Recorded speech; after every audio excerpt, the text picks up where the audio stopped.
moving to oneness.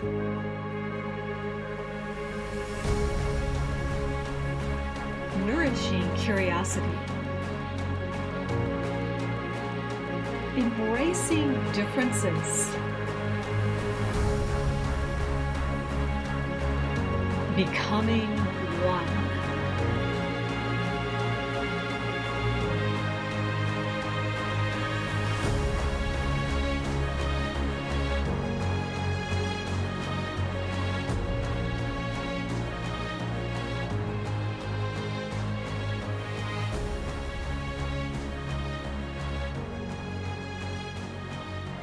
Welcome everyone to the Moving to Oneness podcast. I have a fascinating guest who plays with realities, and all who know me, this is something I like to dabble in. It's many of you. And so let's see where this conversation, this exchange of wisdom leads us. I'm sitting in a rainy day, so that in Germany, so the rain for me always means newness is coming, and we're being nourished and filled up to be more of who we are. So let's invite the grand and vast wisdom of Shiraz. Hello, Shiraz. You're sitting in Toronto, Canada. Yes. Is it sunny, I hope, for you, or is it also a little rainy? It's actually beautiful right now. Nice clear blue sky. Yeah, so I found you, like most of the time, right? To people, when we are very open, they recognize each other and are open for each other. And I invite many of you as well to nudge yourself a little forward and reach out to another person so you can share a little bit more about yourself, and also to learn more from someone else. Because often the moment you have a sense that the person you're thinking about or seeing in that moment has a nugget for you to get you a little further, to maybe open up you a little further. So, and I think, Shiraz, you are really good at just doing that, in seeing in people what is dormant, what they have dug into themselves deep, deep, deep, deep inside, and has been very hard for them to be aware of and to see. And that means there is a desire, though, for them to change, right? And to find that and going, look, it's like you start going on an adventure to see where one has put it, right? Yeah. And you have a gift in every single moment to see the truth in people and where these, maybe if it's a visual, but it's something like, yeah, right, we have put a lot of earth over it, so it's very difficult to even with its own force to come out, and you just have to touch it. Or that's how I sense your beautiful work or energy. You just have to breathe at it, or shine a little light on it, and it opens up. Share a little bit about how it feels like when you do that. It's for me, it's interesting because when I work with energy, I don't try to decide how things are going to look or feel. So I just always say, however you want me to go through this experience, I'm going to go through this experience. So when I'm having conversations with people, sometimes I feel the energy get light, sometimes I feel it heavy, sometimes I hear a voice going, oh, that's not right. And sometimes like I can feel pressure in my body. And so however it wants to show up, it shows up. But essentially what happens is I sense when your conscious beliefs don't match your unconscious beliefs. Right?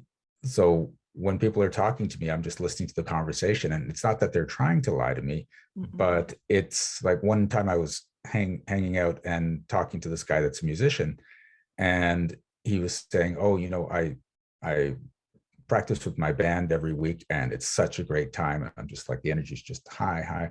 And we've composed some songs, and I love composing. Energy's high, high. And it's like, and we've been playing around town. We love the attention. We love the interaction with the audience, and high, high. And so, but I'd like to get out to a bigger audience, and then it's just like it just dropped, right? And I'm like, no, you don't. And I didn't say that to him, but I felt, okay, that's what's going on. And as he talked, I realized that he had this unconscious fear that if he gets out to more people and he's not in that safe space he's created, what if people say, oh, you guys suck, we don't really like you? What if they try to put an album out and it fails nationally, right? So all these fears were under the surface, but he didn't know it. He was just like, I can't wait to get out there. I can't wait to start a tour at some point.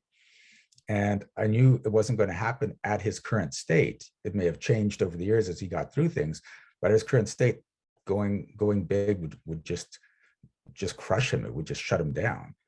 And so and that's just me talking casually, like when people come to me in a session, they're willing to share a lot more, and all the stuff starts to bubble up to the surface.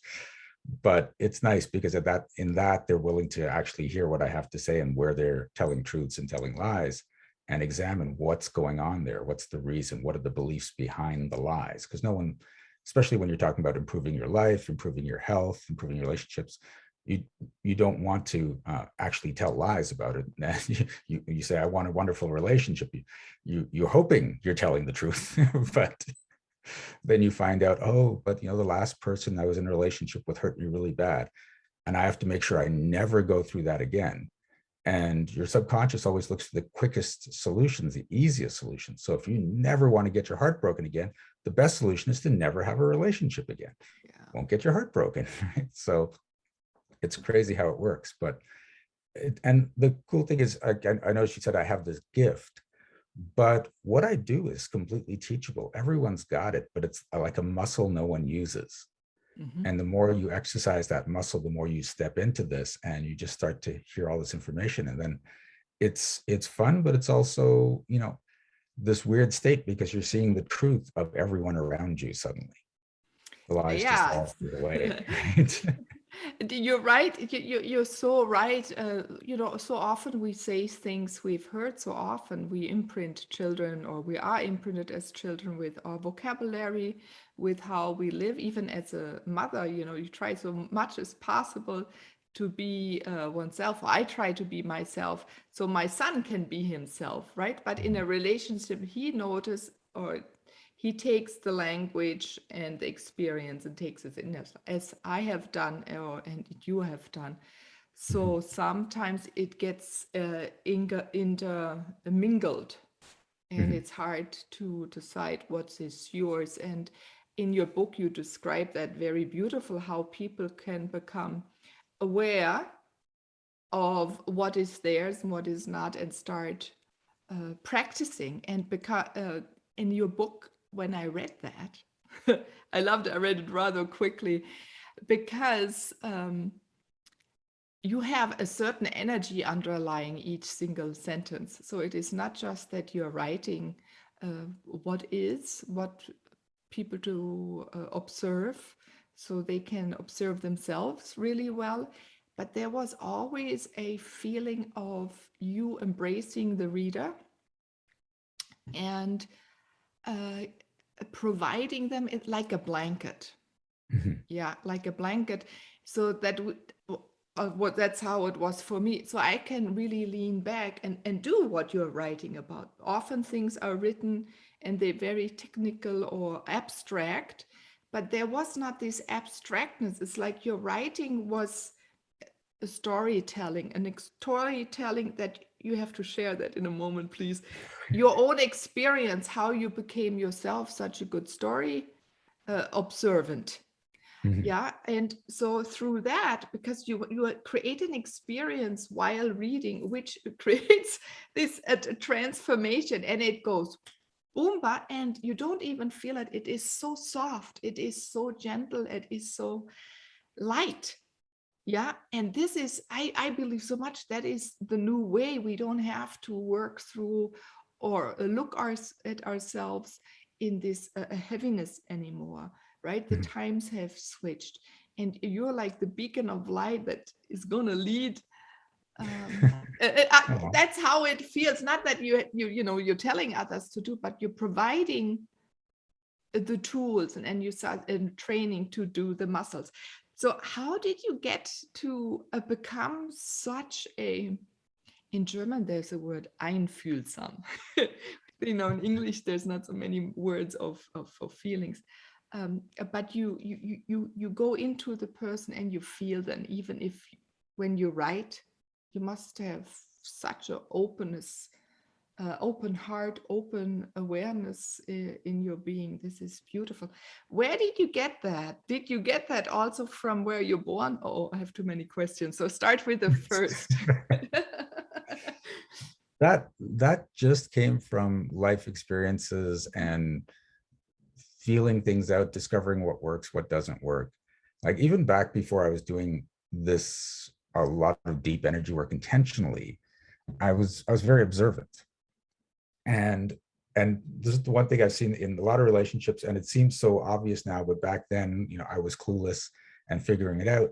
But my girlfriend would come home and she'd be complaining about work, and I'd be like, oh, but what if you do this, right? Well, how about this? And she'd just get so mad at me. And finally I figured out, and so she'd come home and she'd talk about something, and I'm like, wait, am I fixing or am I listening? She goes, you're listening. I'm like, okay, let's just sit here. And so then she could just get this off her chest and then feel good, because she needed that emotional release, and she needed someone to be there and listen and feel heard. And so then we would do that. And then sometimes she'd come home and she's like, no, now you're fixing. You need to help me solve this problem, right? So it would just go back and forth. And the thing is, 90% of the time it was listening. It was just so we could have that connection. And so now when I'm working with people, although you've come to me to fix something, most of the time I'm listening. And by being in that space of you feeling heard, you feeling loved, you feeling unjudged, you just get into this energy. It's like, yeah, let's just do this. Let's just let all this stuff go. And that, yeah, that's how it works. And people say when they come in to a session with me, whether it's online, whether it's in person, whether it's one-on-one, whether it's multiple people, as soon as they get into that space, it's just, everything just feels different. And it's just like, oh, this is good. This is where I want to be right now. Yeah, you say that beautiful word, non-judgment. And I think that is really difficult for many. And I love that you just let people be who they are. May I share a beautiful story where I learned also about what power listening has? We had once here Kurosawa. She was Mexican teaching us. And she taught us in an exercise, in two people got together to listen to 20 minutes to each other without even nodding or saying yes or no, just little or things like this. And for me, that was really fascinating, because while I was present and holding the space in a way for her to go through it herself, she at the end went through many emotions, but she solved her own problem, and she was safe because there was no judgment. Now I know what it was, as you said so beautifully. There was no judgment. There was just us two. That was two beautiful beings together, and that really impacted me and supported me in learning to listen even more. I have been all my life observant, watching people, but that really got for me to be a deeper level of also listening as they were speaking, and in a way also being present for them to go through it and be in a way a witness, so that they feel safe at the same time to go ahead and do it, if they notice it at the moment or not. But I think on one kind of vibrational level, they do feel then this oneness, goes back to oneness, that they are being understood even without not having to say something. And it comes back to that because we're all just this one consciousness expressing ourselves through different bodies. And when you really embrace that thought, then you get so much further out of judgment because you just see, oh, that's me. If I went through those experiences, that's how it would have turned out. And it's like, that's interesting, as opposed to, what's wrong with this person, or like, why don't they get it, or all that stuff. You realize, wow, look where the experiences have put this person now. And now how can my experiences help them get to where they want to be? Yeah. Yeah, no, and the fascinating part is, right, because we're all part of each other. So why does a certain person come to one? If it's now a friendship, you go shopping, who do you meet in the train, right? Mm. If you're a coach, or if you, even a speaker who sits in your audience, it is never by luck. No. Yeah, beings come together, and then there is this unraveling and this recognizing of each other. Even though the one is listening, you in a way also notice, oh, something is in my being Mm. is being looked at, or I'm becoming aware of as the other person is becoming aware of something. It sheds like light on other situation in my life. I bet you may have the same it's experience sometimes. it's quite fascinating because there's a lot of times that people are actually drawn to me, and I've seen this with other energy workers too, is that there's no physical communication. There's just this energetic communication that goes on, that being around you can help me to get through things. Mm-hmm. And when I work with people and the energy starts to shift, I tend to yawn and cough. My body just does that. And I remember one time we were on the train going home from a movie, a friend of mine and me, and the train stopped. These girls got onto the train and they were turning left to go. I was turning right to go away from us. And then they just stopped and they turned left and they came and they sat right next to us. And then as they're just talking away, I'm starting to yawn. And my friend starts to giggle and she goes, "What's going on?" And I said, okay, one of them is going through a lot and she needs to just have a release. So that's why she brought them here to sit down. And my body's just processing her energy right now. And she's like, can you tell which one? And I'm like, the one just behind me and slightly to the left. She goes, okay, I see her.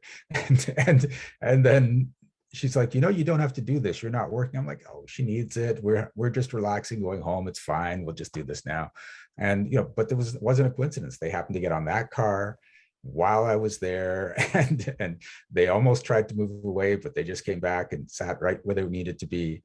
And it's fascinating. And people don't realize that they create, not only get attracted to this, but create this directly, right? So I was actually at a spiritual meetup. Everyone there was spiritual, and it was just near the start of COVID. Mm-hmm. And it turned into this complaint fest about how we've got to wear the masks and everyone's upset about the masks. Everyone's angry. And you go to the grocery store and people are short with you and they don't want to get too close because, oh, what if I catch it? And then they're just complaining and complaining and complaining. And I'm thinking, first of all, you guys are all supposed to be spiritual and loving. And we're all just, and I thought that's an interesting and fascinating experience you're having as spiritual people. And then after that, I left and I had to go get groceries on the way home. And I went to the grocery store and people were like, hey, how's it going? I'm like, hey, and we're talking and we're laughing and everyone's happy. And I'm like, this is my experience because this is the world I choose to live in, not the world they chose to live in. And we're in the same neighborhoods, right? It's not like I went somewhere far away where things are different. It's just, this is the experience I want to have. So that's what shows up. And the more you realize that you're choosing what shows up in your life, the more you become more, I don't want to say careful, but more aware about what you want to show up in your life. Mm. Yeah, it's the impeccable act. Shamanically, we say it's the impeccable act. The more you know that you choose any action, right? We are always in the state of being and not being. And I love to speak about that topic a lot. Right. Since a little girl already, I did not like to be told by cultural settings how I have to think. Mhm. Often I felt the non-truth in things, so I became very quiet and just didn't say anything. But I did act then differently. Um, but we are able to do all this, and you're so right. We all are magical, beautiful beings, and I love it behind you. You have the energy already in your bookshelf. You wear energy. You talk about energy, and it is not magic. I mean, the magic. How magic is being used often as a story that is not true. We are all creators of this playfulness, and we're always in a state of making decisions of creating or non-creating every single second.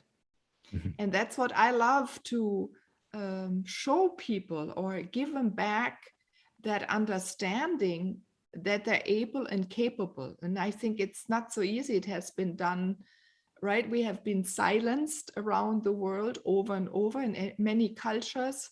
We have been separated from community where others see the gift we have, the talents we have, and are encouraged to make them better. So we hone that craft, right?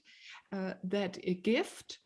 And then also by control of people that want to be more powerful, they create this. We were talking about judgment. So the more you judge, the more you separate, the more you can push people down. Yeah. So I believe now is the time that people are noticing this is not right. But how do I get there? How can I become this sovereign me? Right? And it is hard. And you said so beautifully. And the best way, everyone, find people you're interested in. Who would you love in your life? What places do you want to be? And go there. And I say to synchronize with the energy. Like Shiraz was telling the story of that girl that sat next to it. She was able to synchronize with him. There was this exchange. So you Shiraz, you didn't have to go any lower, and you didn't have to sense us. I don't like even the word work and no work. We're beings that are always this way, right? So, but she was able to raise then her vibration just because you were open, inviting her just to be her and to see where she's able to go. Yeah. Right. And so this is something, go to landscapes that inspire you, go to places where people hang out that you aspire to be, want to learn more about, because you can synchronize the same way. Trees do that, right? The strongest tree doesn't go down and help others. He just waits and invites the other trees to build up their vibration. Yeah. So there is this harmonic flow, and in your t-shirt you have that everywhere about you. Yeah, it's this playfulness, and become more playful, explore, and don't think about what do I do. Oh, now it's work, now it's not work. Can I heal or not heal? Can I coach or not coach? Be yourself. The words that come out of your mouth in that moment are the right ones for the other person to hear. That's what I always believe. Sometimes they may react different because they don't know how to react, so they may react a certain way. Other times they're very, very happy and become very soft and not fun. Happy, that's the word. Yep. And it's neat because when you are in that space of love and acceptance and again non-judgment, they're more prone to come up to where you are. I've met so many people that say you have to come down, meet them at their level, so there's understanding, so there's connection. That's just all crap. And there's been times where I've been with people, and I remember being with one of my friends, and I told her the truth about what was going on in her life and how she's screwing it up. And she yelled at me for 10 minutes straight. And the whole time she was yelling at me, I just stood there, not judging her, letting her say whatever she wanted about me. And after 10 minutes, she just broke down crying. And then after a couple more minutes, she was just like, oh my God, I see it now. And then she had to come in and get a big hug. And then she was able to move through it. But sometimes when you hear the truth, you don't want to hear the truth. You don't want to hear how you've been the one screwing up your life. And so it can be hard. But if the person you're with is in that space that allows you to just let it go and be with it and accept it and then move on from it, everything's different. Yeah. And in your book, you also said something very beautiful. So we can choose sometimes how fast we want to change. Yes.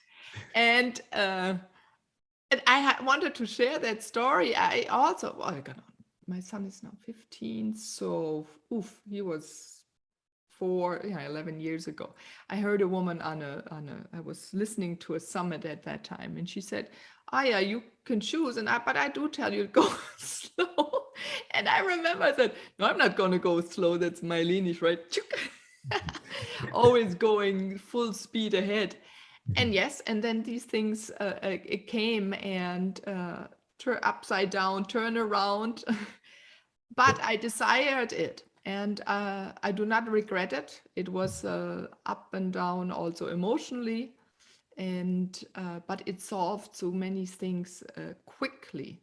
So this happens as well. So everyone, if you want to change things, also make the decision, as Shiraz mentioned, how fast do you want it?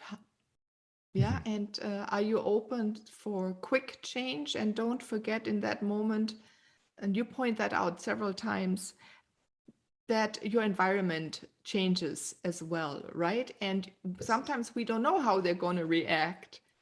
But in a way, at the end, they adjust, right? They become who they are. I mean, they adjust to themselves, I should say. The more you adjust to yourself, others around you adjust to themselves. It's like, if I say yes to myself, if you say yes to yourself, if we say yes to ourselves, then this unraveling of this untruth happens, because we live in every second more of who we are. And that gives the space to people and not just family. I mean, this goes out into your work field if you work somewhere. It goes out into your community where you go shopping, your friendships, and I believe, and it goes everywhere. Then politics, it goes. So be courageous enough to do it. That's my little wink. And you're correct. The thing that happens with a lot of people, though, is you decide to go to that next level and open up, become more powerful, create more change. And the people around you all get uncomfortable, right? And it's not necessarily that they're against it. Some of them are still cheering you on, but there are going to be others that are against it. There are going to be some that get jealous. There's just going to be the shift because you've changed. And what I've noticed is most people, because everyone else is uncomfortable, they'll undo the change to make everyone comfortable again. And it's the people that allow every person around them to get uncomfortable with the new them. That's the ones that keep moving forward, because eventually you make that change, they get all uncomfortable. They'll eventually settle into it and go, okay, now I got it. Now I know who you are now. And then you make another change and they get all uncomfortable and then they settle down, and you have to give them that period to settle down and then change again and settle down. And eventually what happens is, if you're not constantly changing and growing and progressing, now they get uncomfortable. So now that's it. Now it works for you, because now it's just like, oh no, I got to keep going. Then they push you on. They get, yeah, because this is you, right? So, but the same thing goes on inside you as well, because you get to the next place, and that feels uncomfortable for you, even though you're doing it and you want it, and you have to be in your own discomfort and then settle. So the same thing happens until finally you're uncomfortable when you're stagnant, and you're comfortable when you're constantly growing and changing, and it just feels natural to you at a certain point. Mm-hmm. And I remember with one of my clients, when we first got started on that journey, we did a session together and things just changed. His thing was, something always goes wrong. That was his story. Something always goes wrong. No matter what's going on, something always goes wrong. And so I got him out of that story, and then he just disappeared. And I was just like, well, where'd you go? And he calls me 3 or 4 weeks later, and he's like, okay, we need to talk again. I'm like, what happened? He goes, well, not the next day, nothing went wrong. It was great. I was so happy. And then the next day, nothing went wrong. And it was great. But then as each day went by, I'm like, well, where's the thing that's going to go wrong? And I started to get more and more in anxiety because nothing was going wrong. And when something finally went wrong, I could actually feel myself go, oh, because that's what I'm used to. That's what I've done all these years. And it was a relief. And I'm like, we can't have that being my happy state. Like we need to change that. Yeah, So, yeah. that's important. And you know what? While you were speaking, it's also that everyone else then has a different tempo, a different rhythm, and so it is. You're very courageous, I think, Shiraz, because you give others also the time to do that. And often, once the switch is there, people forget it. It even Yeah. happen. Luckily, we forget these things.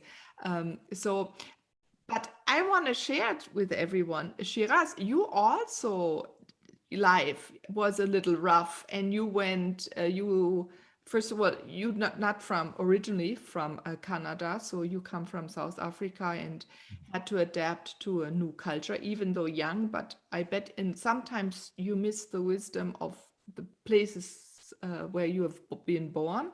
Right? There is something. There's maybe a smell or some cultural things. And also, you were in pain a lot of years. So you're really a living example of what is possible. And I would love for you to share a little bit with that. But before, really quick, you were saying that when we get stagnant, we become uncomfortable. And I think, yeah, you're so right, because our cosmos, the universe, it is in our opening, it's like a big funnel, right? Always in movement. There's always, and you talk a lot about realities building and closing realities. And also, we are not fixated beings. We're beings that are movable. And we've been, again, what I said, taught to be unmovable, so that we're not as grand, right? And don't do what we love.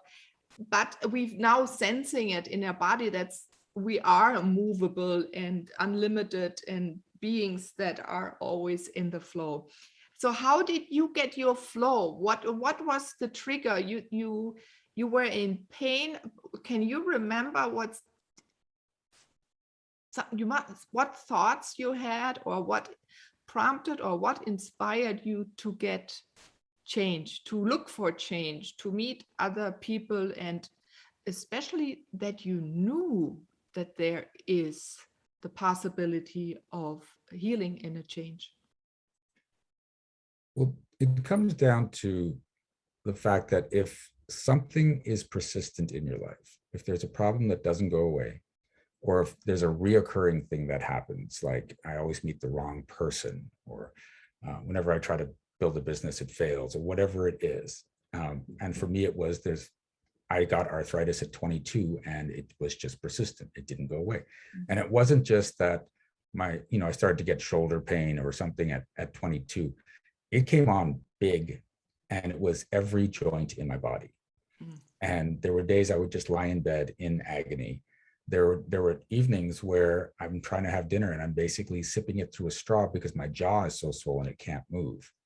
Right. So it was the crazy intense time, and I went through the regular thoughts. Why is this happening to me? What did I do to deserve this? Is this all that my life is going to be forever, and I'm just have to be in pain? And and I learned to live with the pain. I learned to tolerate the pain so I could start having a life. But nothing seemed to make it go away for any extended period of time. We tried, like, medication would work for a while, and then it just wouldn't. And supplements would work, and then it wouldn't. And diet would work, and then it wouldn't. And so now I look back and I realize, well, it couldn't work because the arthritis was the solution to a problem. And if I took away the solution, the problem would just become magnified. So I had to keep the solution in place. I just didn't realize it was a solution. And so eventually I was talking with my father and I said, have you heard about anything that we haven't done that we could try? And he said, there's a program called combined therapy over in India. Why don't you go try that? They've had success with multiple illnesses. And that's what really caught my attention, because it's usually you go there for arthritis, or you go there for cancer, or you go there for diabetes. But this program, like, no, anything, bring it over. And I'm like, what? That doesn't make any sense. So I went over there, and because it was India, I thought, oh, you know what, this guy's going to do like energy healing, like Reiki kind of thing, and heal my body. But he didn't. He sat there and talked to me for 2 weeks. And he went through my entire life history over the 2 weeks. And at the end, he goes, okay, here's the problem. You believe you're responsible for everyone in your life. And I said, no, I don't. And he goes, yeah, you do. And I said, no, I know I'm a responsible guy, but I'm not responsible for everyone. That would be crazy. And he goes, I know you don't consciously believe it, but unconsciously, you've created this belief that you're responsible for everyone in your life. And I said, okay. And I said, but what does that have to do with arthritis? There's no connection there. And he goes, well, you don't want to be responsible. And if you're lying in bed in pain, you don't have to be responsible for anyone, and no one can fault you on it. You don't have to feel guilty about it. And it's a solution for the problem you don't even realize you have.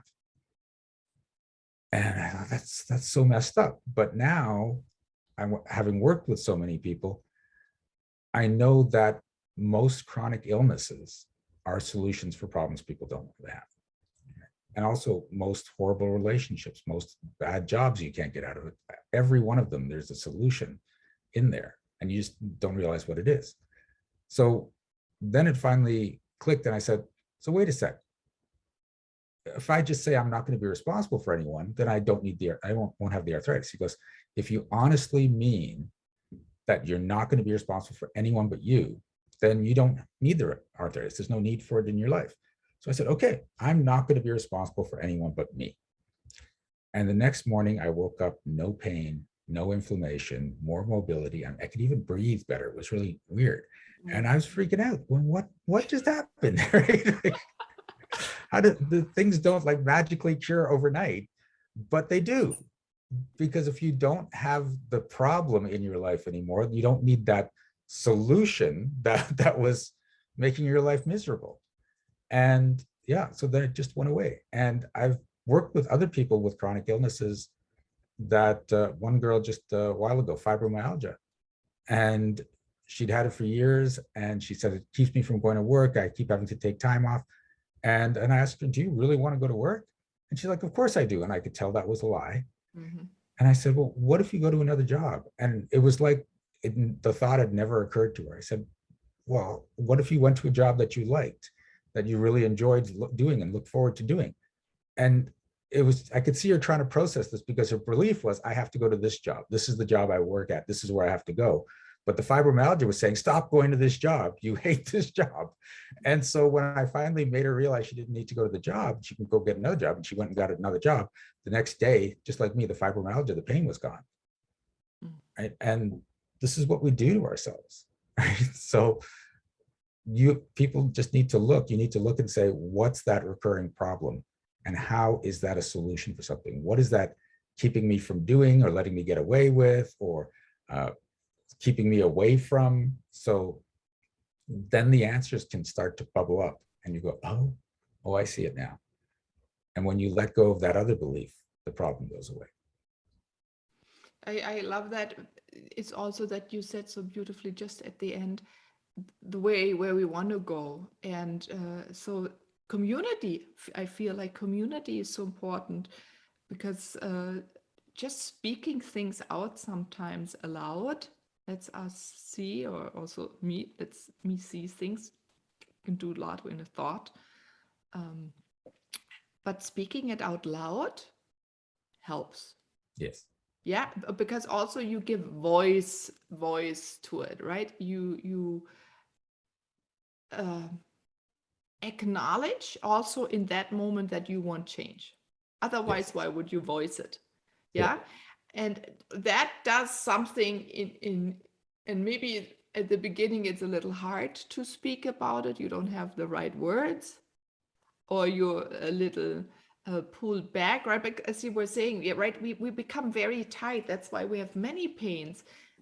I've learned that I have cerebral palsy in my life, right? When I know when I'm not living myself, or I'm holding back, or there's something to look at, because my body gets tighter, or maybe it's nutrition or sleep, or it is, as you said, it could be a relationship problem. It could be, it makes me look at things very precisely.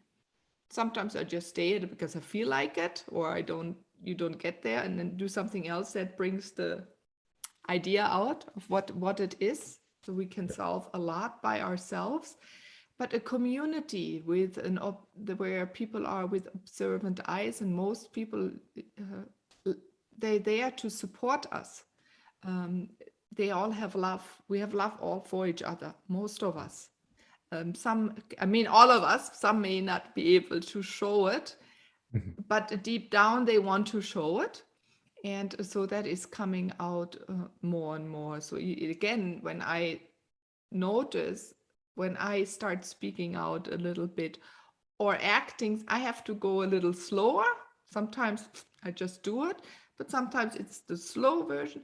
And then also then it's like, again, I'm honing my own, it's like you get a wheel that has been stuck into motion again, and suddenly it moves automatically nicer. So I love that you share with your life and getting out of this pain from arthritis, the immense change that can happen within a few moments in being supported, but also being courageous enough and saying, oh yes, I did that. Ooh, wow. What is it? Yeah. And we start asking questions, and that it feels like then you release it. It's like, it can, because you speak about realities, really realities do that. They suddenly go with full speed backwards. Yeah. They go, it's like the funnel that goes back down, and then flip, and then they're gone, and it is done. And then out of that moment, one can create again a new reality. And we can change realities and build. I would say, let's use the word build, because that's what we're really doing, all of us. We build, and then also in other moments we dissolve or deconstruct. But that's really when you think more of an architectural way. But I like it a little bit more to say dissolve, because it is then all these tiny particles that go away. Yeah. And you're a master of that. So everyone go to Shiraz. And you have something a little bit, that behind us, it says like a little bit like Superman. It's like you have a superpower, which we all have fantastic superpowers, but people love to talk nowadays about superpowers. You can hear it in all different ways. It's suddenly a vocabulary or a word or a topic where people can take back ownership, I think, right? Why is it so important, not important, but why is it popping up? Why are people talking about? Why do they put it into their copy? Why are so many movies about that, right? The new generations. So there's something where we sense that there is the possibility, and we give it a superpower. But really, the superpower, you are, I am, and we are. Yeah. I mean, we're all creating reality in big magical ways. And the reason most people don't embrace it is that when you realize you're creating everything, you have to acknowledge you're creating the bad stuff.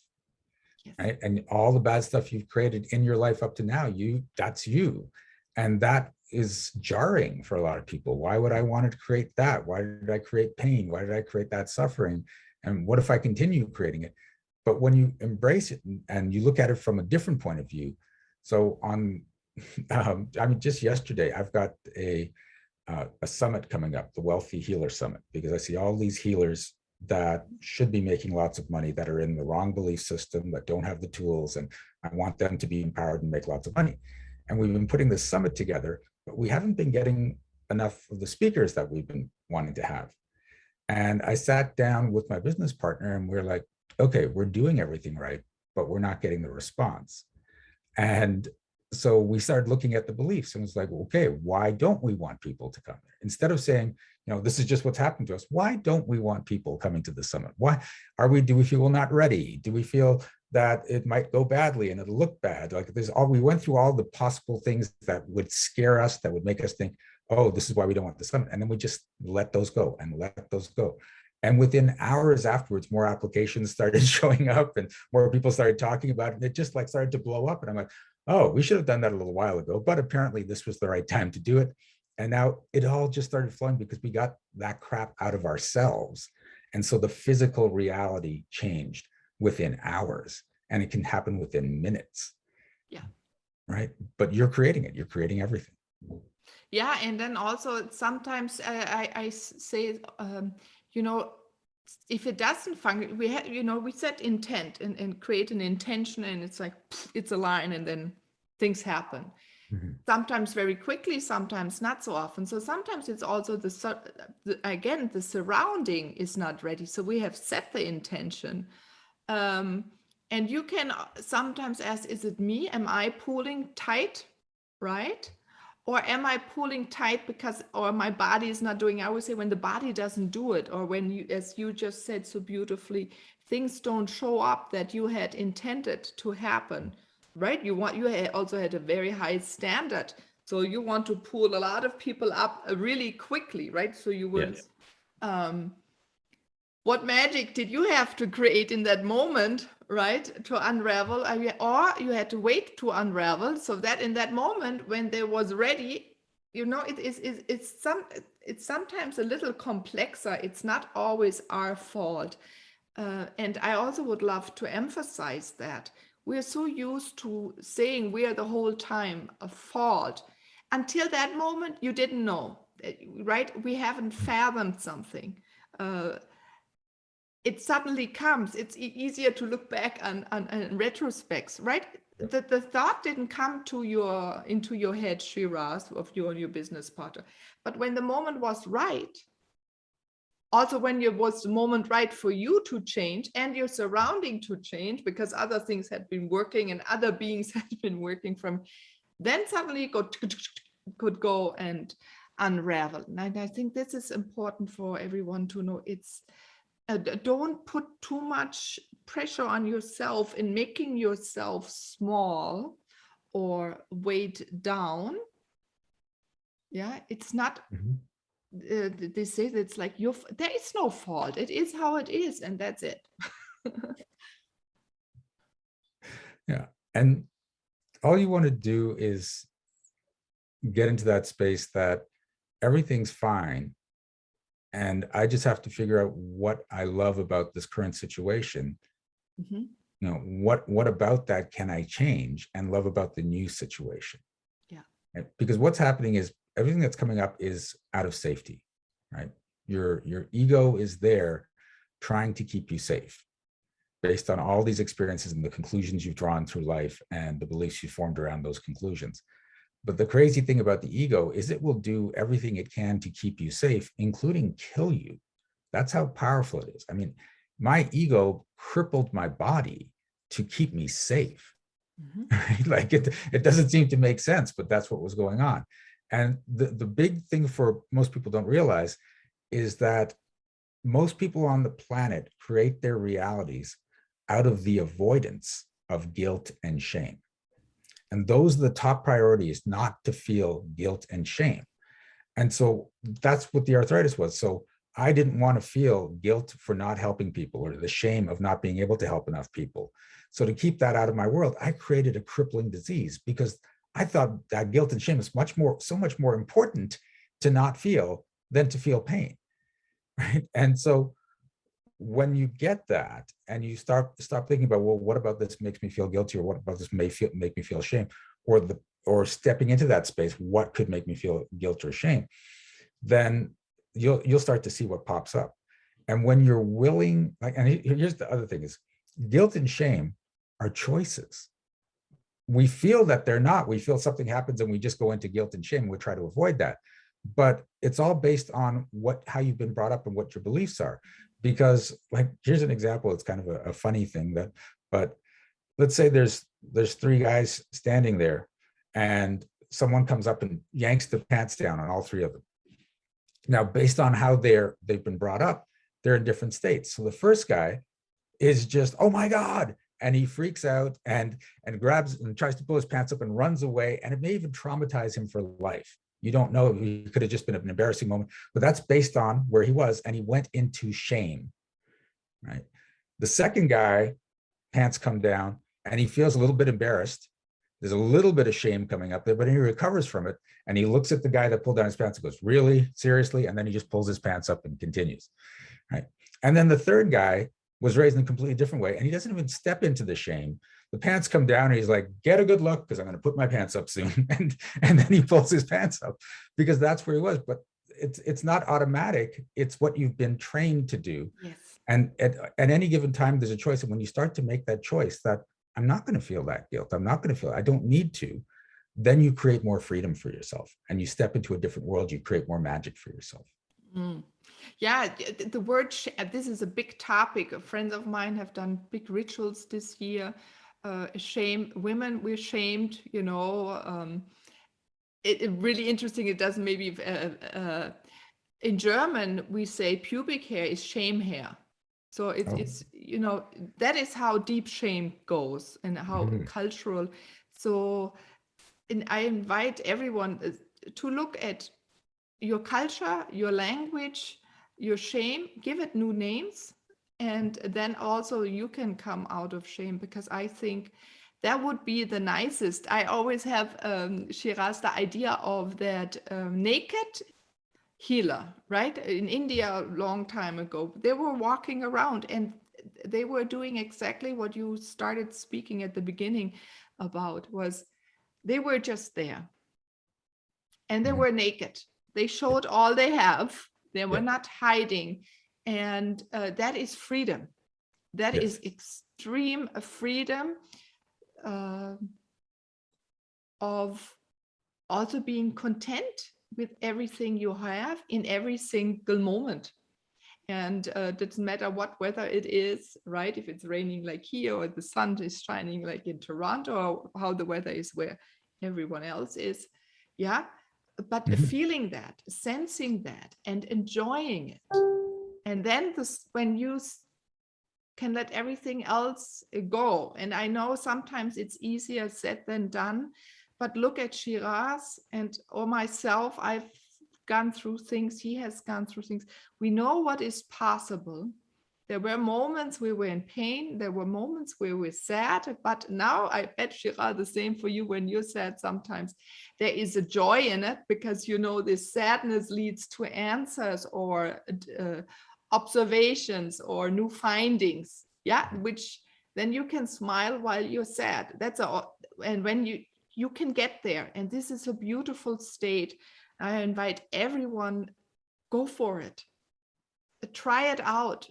Because even if you're sad for a while, it is unraveling and brings you so much more joy. It's it catapults you up high in the sky.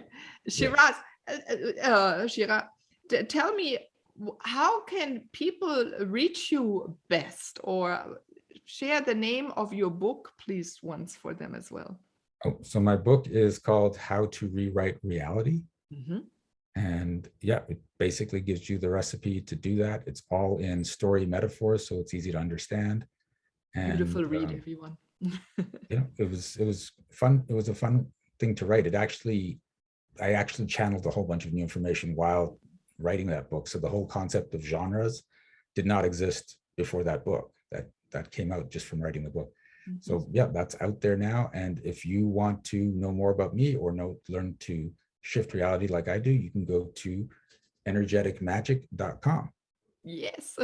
And I'll put everything in the show notes for everyone to link to your work and explore and learn more about you, because you're very fascinating, and fascinating things are coming in the future.